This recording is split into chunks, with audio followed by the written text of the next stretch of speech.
Is there a little extra spring in my step on Get Up today? Yes, there most certainly is, and that is because the New York Jets chef, Aaron Rodgers, has cooked up a running back named Dalvin, and the questions are, what does this mean for the Jets in the long run? Let's start with how we got here. Kmart, how did the Jets land Dalvin Cook? They made it known from the beginning, Greeny, we want you, but we're going to play it cool. We're going to let you decide, but just so you know, we really want you. And Dalvin knew it all along. When he came to practice, the fans let him know we want you.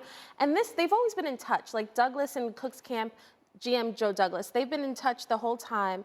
It was just a matter of when, not if. We all had a feeling that the Jets were so obvious about their love for Dalvin that this was just going to be a match. But just quickly, before we move on to what he actually means, I had been under the impression that Miami was very much in on this. That there was a moment in time we thought New England was in on this. What made the difference here and landed him with the Jets? I think now we're seeing that that Florham Park is actually a destination that people want to come to. And I think Aaron Rodgers is the magic elixir.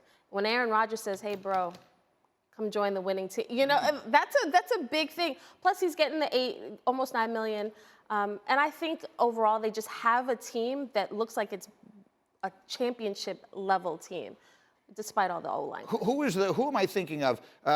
Tim Hasselbeck, the Pied Piper. That's what is he the Pied Piper? Is Aaron Rodgers now the Pied Piper of New York? And all of a sudden he like plays a little flute. Is that what the Pied Piper does? He plays a flute, and people just start following. Greeny, you can call him whatever you want to call him. Here's the deal. He changed everything for the Jets. The reason people want to go there, the fact that they have the ability to sign somebody like Dalvin Cook and pay him because of what he did. So, yeah, look, this is all because of Aaron Rodgers. Remember, before Aaron Rodgers signed with the Jets were entertaining the idea of signing Derek Carr. This stuff doesn't happen if Derek Carr is the quarterback for the New York Jets. So, yeah, Pied Piper, whatever you want to call him, yes, Aaron Rodgers is the reason. Oh, he's playing that flute, and we're all following along. And he did it, to Tim's point, he did it both sort of literally and figuratively, which is to say people want to follow Rodgers figuratively because they want to be around him. He also did it literally by putting his money where his mouth is. And when we actually can show you just how inexpensive Aaron Rodgers has made himself. He gave back that $35 million this year, which certainly contributes to the Jets' ability to do this. His salary cap hit this year is actually lower than that of the quarterback he replaces, which is Zach Wilson. So Aaron put his money where his mouth is. It is just a continuation of everything being exactly right so far. Now, we'll caution the season hasn't even begun. So Harry, take us on the field now. What does Dalvin Cook's addition mean for the Jets? Well, you're talking about a running back, Greeny, who's a Pro Bowl caliber back. Right, he's going to be a difference maker on this team. But I think the most important thing is that now you don't have to rush Breece Hall. You don't have to force him to be that bell cow back because you have depth in that running back room. I think that's the most important thing in all of this. You can gradually bring him along the way and not rush him back. Listen, I went through an ACL injury, so I know the different hurdles mentally and physically that players have to go through, actually. So Dalvin is going to provide that stability in that running back room so you don't have to rush a guy back. But you look at Dalvin Cook the last 4 years, he is second in scrimmage yards from the running back position. Derrick Henry is the only one who's ahead of him in that category. And I just think that's a phenomenal piece to add to your offense if you're Aaron Rodgers and the Jets. He's a super productive player, and his being available is just another indication of how little the value of the running back position is. In the end, people just don't value them.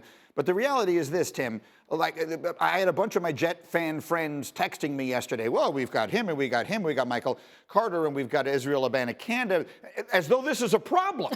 I mean, you can never have too many running backs. They're all going. You know that at least one of them is going to get hurt along the way. This is, to me, this is not a problem. No, it's never a problem to have a bunch of good players because you're right. It's a long season. Guys get hurt. Look what happened to Breece Hall last year. Breece Hall was having an amazing rookie season, and then he goes down. I do think this. Look, they have a really good running back room prior to Dalvin Cook arriving there. And so I'm sure that Joe Douglas's hope is that with the arrival of a proven, experienced, well-rounded back like Dalvin Cook, now all of a sudden the competition behind him all of a sudden ramps up, and maybe that makes those players better. Maybe it makes Hall better. Maybe it makes Carter better. Bam Knight, maybe him, maybe Israel Abanikanda. Like, there is a huge stable of running backs, really talented players behind him.